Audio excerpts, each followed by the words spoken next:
Assalamualaikum warahmatullahi wabarakatuh. Nama saya Dia Ayu Mutia dari jurusan Pasca Sarjana Pendidikan IPS tahun 2020. Pada kesempatan kali ini dalam mata kuliah Filsafat Pendidikan IPS, saya akan mencoba memaparkan mengenai konsep pendidikan dari Ki Hajar Dewantara. Nah, tentunya ada juga tokoh-tokoh yang mempengaruhi pemikiran dari Ki Hajar Dewantara dalam membuat sebuah konsep pendidikan. Misalnya Pestalozzi, Froebel, Maria Montessori. Pemikiran-pemikiran beliau inilah yang kemudian sedikit banyak mempengaruhi cara pandang Ki Hajar Dewantara dalam menciptakan sebuah konsep pendidikan yang ada di Indonesia. Selain itu, nanti kita juga akan membahas mengenai konsep pendidikan Ki Hajar Dewantara dalam tinjauan filsafat pendidikan esensialisme dan progresivisme. Kenapa dua filsafat pendidikan tersebut yang saya ambil? Karena setelah saya pelajari lebih lanjut, ternyata kedua filsafat tersebut sejalan dengan pemikiran atau sejalan dengan konsep pendidikan yang dipaparkan oleh Ki Hajar Dewantara. Oke, lanjut. Yang pertama adalah konsep pendidikan Ki Hajar Dewantara dalam tinjauan filsafat pendidikan. Nah, menurut Ki Hajar Dewantara, tujuan pendidikan itu ada 3, disebut dengan Tri Rahayu. Yang pertama, Hamemayu Hayuning Sarira. Nah, diharapkan pendidikan ini mampu menjaga diri peserta didik. Yang kedua adalah Hamemayu Hayuning Bongso.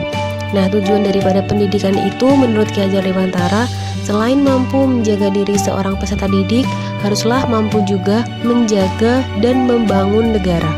Yang terakhir adalah Hamemayu Hayuning Bawono, yang artinya pendidikan tersebut harus mampu juga menjaga alam sekitarnya. Nah, kemudian dasarnya apa?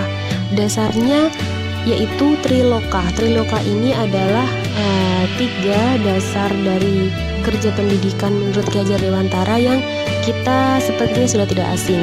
Yang pertama adalah Ing ngarsa sung tulodo, di depan memberikan contoh. Ing madya mangun karso, di tengah memberikan semangat. Dan yang terakhir tutuwuri handayani, di belakang memberikan dorongan. Maka sebagai guru kita harus benar-benar tahu posisi kita ada di mana. Kalau kita berada di depan, berarti kita harus memberikan contoh, memberikan teladan yang baik. Kalau di tengah, kita harus memberikan semangat.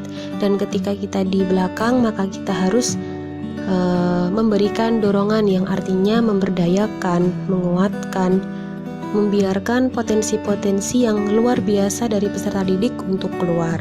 Selanjutnya, sistem pendidikan yang dipaparkan oleh Ki Hajar Dewantara itu adalah Trimong.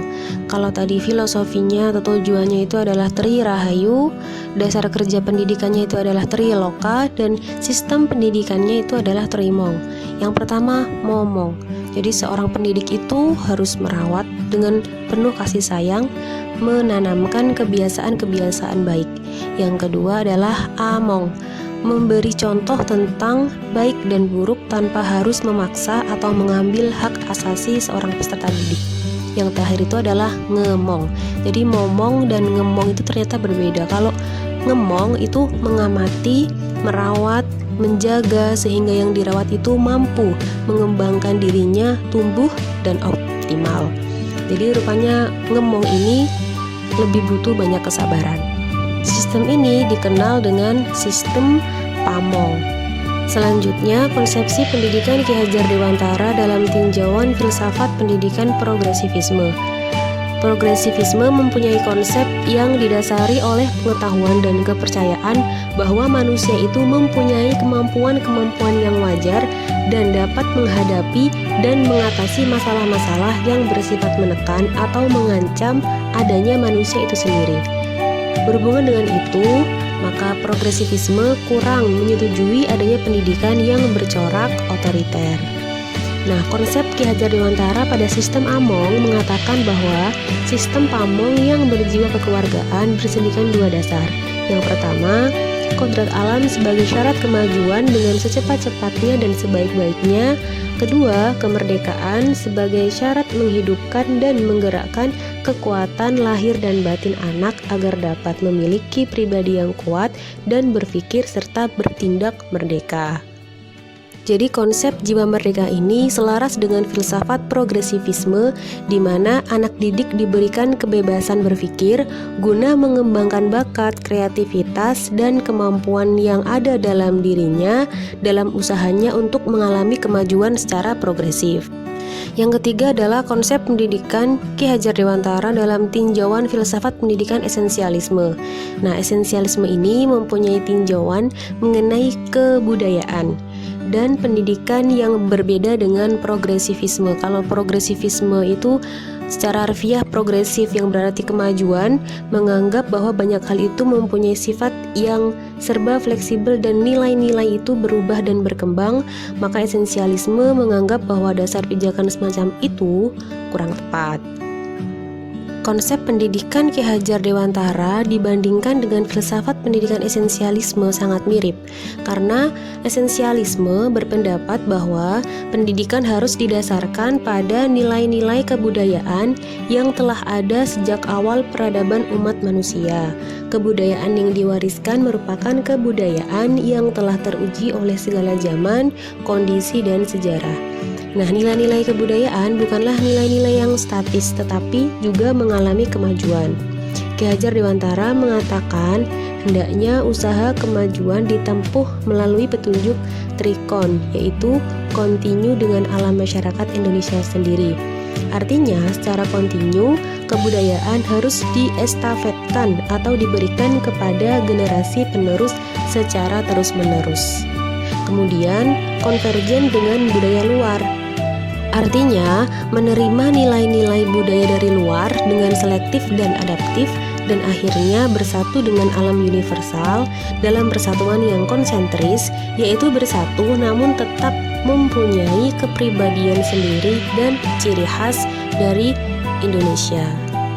Kesimpulannya, filsafat pendidikan Ki Hajar Dewantara di dalamnya merupakan konvergensi dari filsafat progresivisme tentang kemampuan kodrati anak didik untuk mengatasi persoalan-persoalan yang dihadapi dengan memberikan kebebasan berpikir seluas-luasnya. Di samping itu, digunakan kebudayaan yang sudah teruji oleh waktu menurut esensialisme sebagai dasar pendidikan anak untuk mencapai tujuannya. Khusus mengenai kebebasan berpikir, menurut Ki Hajar Dewantara, bila membahayakan anak didik berbuat salah, maka akan diambil alih oleh pamongnya. Selain itu, Ki Hajar Dewantara menggunakan kebudayaan asli Indonesia, sedangkan nilai-nilai dari Barat diambil secara selektif dan adaptif. Demikian yang bisa saya sampaikan. Apabila ada salah kata, mohon dimaafkan. Wassalamualaikum warahmatullahi wabarakatuh.